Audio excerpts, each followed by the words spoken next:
নমস্কার দর্শক বন্ধুরা, আমি প্রতিমা কুকিং উইথ প্রতিমা চ্যানেলে তোমাদের সবাইকে আবারও একবার আন্তরিকভাবে সুস্বাগতম। আশা করি বন্ধুরা তোমরা সবাই খুব ভালো আছো, সুস্থ আছো।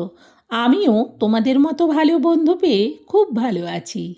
আজকের রেসিপিতে যাওয়ার আগে যে সমস্ত বন্ধুরা আজকে প্রথম আমার রেসিপি দেখছো, তোমরা আমার আরও রেসিপি দেখতে চাইলে অবশ্যই আমাকে বন্ধু করে আমার চ্যানেলটাকে সাপোর্ট করে দিও। আর আমার জানা রেসিপিগুলো যেমন সহজে বানাতে পারবে তেমনই কিন্তু সুস্বাদু আর ভীষণই স্বাস্থ্যকর, ঘরোয়া মশলায় বানানো। আর আজকে আমি যে রেসিপিটা শেয়ার করব সেটা কিন্তু ভীষণ সহজ আর ভীষণ টেস্টি, ভীষণ হেলদি। দেখো, আমি এখানে নিয়ে নিচ্ছি একটা মিডিয়াম সাইজের গোটা আলু। আলুটাকে একটু মিডিয়ামভাবে লম্বা করে কেটেছি। আর নিচ্ছি ঠিক যতটা আলু ততটা উচ্ছে। উচ্ছের দানাগুলো একটু শক্ত ছিল, সেই জন্যে দানাগুলোকে বাদ দিয়ে দিয়েছি। আমি কিন্তু আজকে সবজি কেটে ধুয়ে নিয়েই এসেছি। আর দেবো এতে মিষ্টি কুমড়ো। ঠিক যতটা আলু ততটাই উচ্ছে আর ততটাই মিষ্টি কুমড়ো। আর দেখো, আমি এখানে মিষ্টি কুমড়োকেও কিন্তু লম্বা লম্বা সাইজের সরু সরু করে কেটেছি, আর আলুকেও ঠিক সেইভাবেই কেটেছি, আর উচ্ছেটাকেও একই রকমভাবে কেটেছি। এইভাবে উচ্ছেটা রান্না করলে বাচ্চা থেকে বড় সবাই কিন্তু খেয়ে ভীষণ খুশি হবে, বিশেষ করে বাচ্চারা। এভাবে রান্না করলে একটুও তেতো লাগবে না। সবের প্রথম গ্যাস জেলে কড়া বসিয়ে দিয়ে কড়াতে দিয়ে দিলাম সরিষার তেল। এবার খুন্তি দিয়ে তেলটাকে কড়ার উপর পর্যন্ত করে নেব। ততক্ষণে কড়া আর তেল দুটোই ভালো করে গরমও হয়ে যাবে। এখন এতে দিয়ে দেবো সবের প্রথম উচ্ছে। উচ্ছেটা দেওয়ার পর খুন্তি দিয়ে ভালো করে উচ্ছেটাকে এবার নাড়াতে থাকবো। আর তেল কড়া ভালো করে গরম হয়ে যাবার পর গ্যাসটাকে কিন্তু মিডিয়ামে করে দিয়েছি। ভালো করে দেখো, উচ্ছেটা কিন্তু তেলের সাথে মেশানো হয়ে গেছে। এখন এটা একটু ঢেকে দিচ্ছি। মিনিট দুয়েক বাদেই কড়ার থেকে ঢাকনাটা সরাচ্ছি। উচ্ছেটাকে আবারও খুন্তি দিয়ে ভালো করে উল্টে পাল্টে নাড়াতে থাকবো। যেহেতু আজকের রেসিপিটাতে জল ব্যবহার করব না, সেই জন্যে একটু ঢেকে ঢেকে বানাবো। উচ্ছেটাকে অনেকটাই ভাজা হয়ে গেছে। এখন আমি এতে দিয়ে দেবো আলু।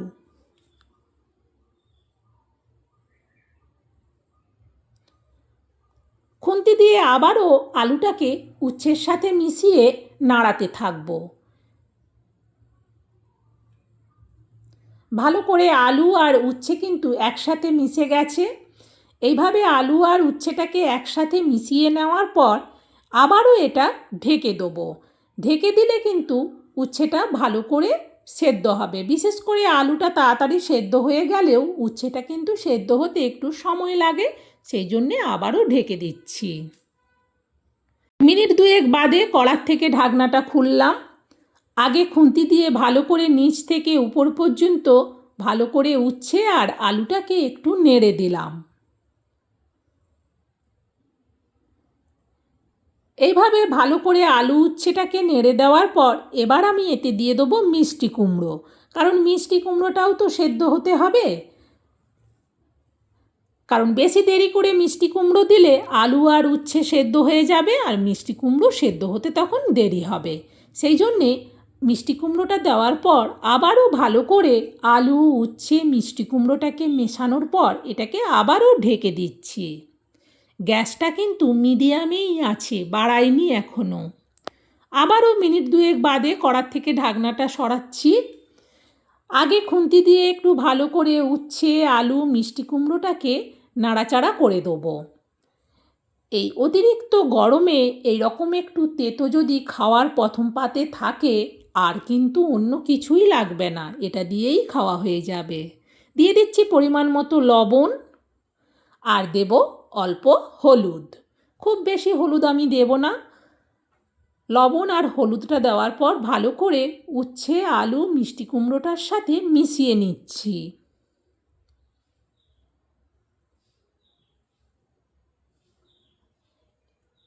এরপর এটা আবারও একটু ঢেকে দিচ্ছি। মিনিট দুয়েক বাদেই কড়ার থেকে ঢাকনাটা সরাচ্ছি। আগে একবার ভালো করে খুন্তি দিয়ে নিচ থেকে উপর পর্যন্ত সব কিছুকে নাড়াচাড়া করে দিলাম। এখন এতে দিয়ে দেবো অল্প লঙ্কার গুঁড়ো, আর দিচ্ছি অল্প একটুখানি চিনি। এই চিনিটা কিন্তু তরকারিটা মিষ্টি লাগার জন্যে নয়, এর সাথে টেস্টের ব্যালেন্স হয়, কারণ লবণ দিলাম, লঙ্কা দিলাম, এই জন্যে একটু চিনিও দিলে তরকারিটা কিন্তু একটা অন্যরকম টেস্ট হয়। ভালো করে সব কিছুকে মেশানোর পর এটা আরেকটুখানি ঢেকে দেবো, তাহলে আরও একটু ভালো করে সেদ্ধ হবে। মিনিট দুয়েক বাদেই কড়ার থেকে আবারও ঢাকনাটা খুলছি। একটু খুন্তি দিয়ে আগে আলু, উচ্ছে, মিষ্টি কুমড়োটাকে নাড়িয়ে দেখে নিলাম। এই মাঝখানটাতে একটু জায়গা করে নিচ্ছি। একটু তেলটা জমা হলেই ওইখানে দিয়ে দিচ্ছি গোটা জিরে। এখানে হাফ চামচের একটু বেশি গোটা জিরে নিলাম।